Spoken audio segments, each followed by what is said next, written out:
Hi guys, there was a question from section 1.2.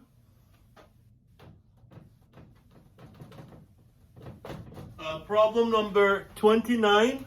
One of the students had a question about this one.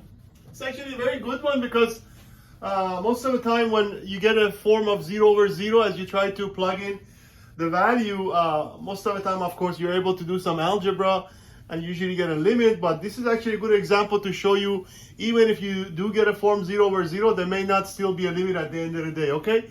So let me write down the limit. We're looking for the limit as x approaches -1 of the expression x squared plus 5x plus 4 all over x squared plus 2x plus 1. Okay, so again, these are the one we call the form 0 over 0.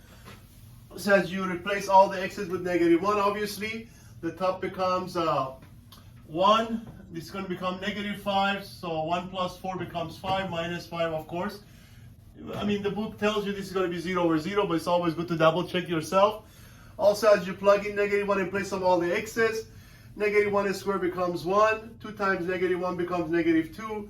Of course, 1 and 1 add up to 2, with the -2 also give you 0. Okay, so you do get 0 over 0. So what I like about this problem is the fact that we do get 0 over 0, but you'll see in just a minute that at the end of the day, the limit still doesn't exist. Okay, so this is a good one to remember. Just because you get 0 over 0 doesn't always mean the limit exists. Most of the time they do, but sometimes they don't. So the first step is why we call this algebraic approach, because we're going to use little algebra to factor.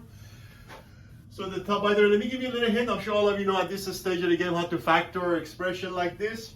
But anytime if -1 makes the expression 0, what that tells you, of course, is that there must be a factor of x plus 1. So that's kind of like, in a sense, it gives you half of the factor already, right? And the reason why I know x plus 1 is a factor is because when we plugged in -1, it made it 0. If you notice here, if you put -1 here, -1 plus 1 becomes 0. So if this was -2, then I'm sure your factor would be x plus 2, one of them at least. Okay, so it's gonna help to get you one of the factor. Oh, well, this is obvious because now you want a number that if you multiply by 1, you get 4. Of course, there's only one such a number. And you can always double check it by FOIL method to see that it does give you the correct expression, okay? Similarly, because again, the bottom became also 0 when x is -1, so we do see there must be a factor of x plus 1. But in this case, the only way you're going to get a 1 as a product of 1 times something, well, of course, it has to be 1 itself. So this time you actually get 2 factors of x plus 1. And again, you can check it by FOIL's method that you do get the correct expression, okay? So this is what's so special about this one, because as you cancel one of the factors of x plus 1, well, you still have one more factor. And that's a phenomenon. Doesn't happen too often, but actually this one, it does happen. So at the end of the day, after you cancel the x plus 1s, you have x plus 4 over x plus 1. But now, as you can see, obviously this is the case where you plug in -1, the bottom becomes 0, but of course the top doesn't, right? Because the -1 plus 4 becomes 3. So anytime you get a non-zero over 0, of course, there is only one conclusion, which is D and E, right? Does not exist.